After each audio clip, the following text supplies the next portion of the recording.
Olá, povo de Deus, terça-feira, 7 de fevereiro de 2023, quinta semana do tempo comum. Nossa reflexão de hoje é a partir de Gênesis 1, 20 até 2, 4a e Marcos 7, de 1 a 13. Então, continuamos hoje a leitura do primeiro relato da criação, nos primeiros capítulos de Gênesis.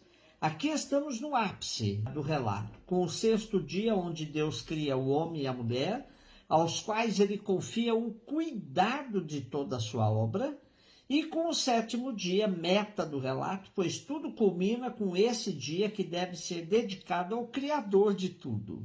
Nossos exegetas portugueses, recorrendo à patrística, contextualizam o texto e desvelam da afirmação: Deus criou o homem à sua imagem, a imagem de Deus ele o criou. Homem e mulher os criou. Daí eles deduzem: este homem, imagem de Deus, não é qualquer um. À luz da cultura do tempo em que foi escrito nosso texto, é homem, a imagem de Deus, aquele que está acima de todos os outros, isto é, o rei. A página de Gênesis 1 foi escrita na Babilônia, onde encontramos um texto bastante eloquente. A sombra de Deus é o homem, e os homens são sombra do homem. O homem é o rei, igual à imagem da divindade. O autor sagrado, é certo, estendeu a todos os homens e mulheres a prerrogativa de serem imagem de Deus. Com efeito, a ordem de dominar sobre a terra e sobre os outros seres vivos é dada indistintamente a todos os homens. Mas insistimos na pergunta: qual é o homem que realiza plenamente esta missão real no interior da criação? Os padres orientais tentaram responder a esta questão introduzindo uma distinção entre imagem e semelhança. Todos os homens levam em si a imagem divina, mas para reinar verdadeiramente, é preciso conseguir também uma certa semelhança com o verdadeiro rei do mundo, que é o Filho, perfeita imagem de Deus, invisível. Assumir as suas opções, entrar nos seus pensamentos. Esta perspectiva patrística com fundamento bíblico corresponde à afirmação paulina. E assim como trouxemos a imagem do homem da terra, assim levaremos também a imagem do homem celeste.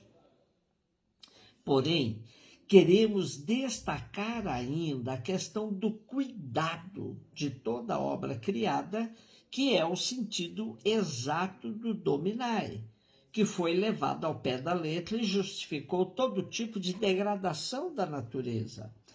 Cuidar e não dominar, essa era a verdadeira ordem do Deus Criador.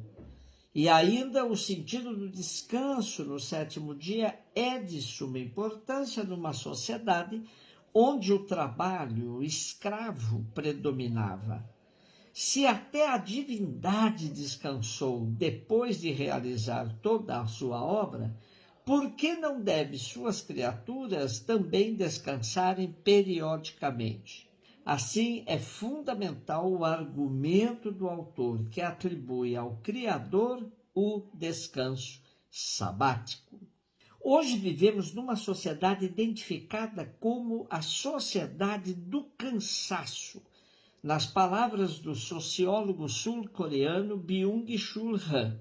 Ele afirma os efeitos colaterais do discurso emocional. No mercado de palestras, livros motivacionais, estão crescendo desde o início do século XXI e não mostra sinais de desaquecimento. Religiões tradicionais estão perdendo adeptos para novas igrejas que trocam o discurso do pecado pelo encorajamento e autoajuda.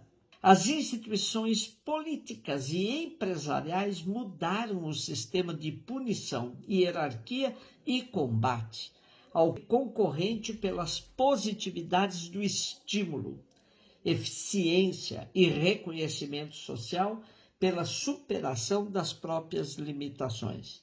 Byung-Chul Han mostra que a sociedade disciplinar e repressora do século XX, descrita por Michel de Foucault, perde espaço para uma nova forma de organização coercitiva, a violência neuronal.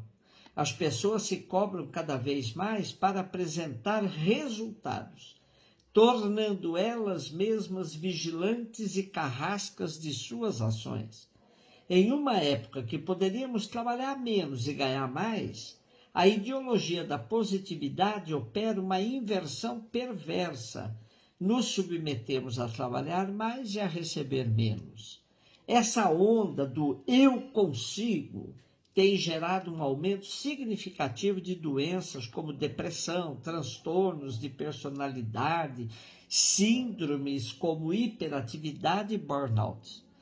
Que tal resgatarmos os sentidos do cuidado e do dia do descanso e louvor ao Criador nessa sociedade neurotizada pela ideia de sempre bater metas? Marcos 7, de 1 a 13.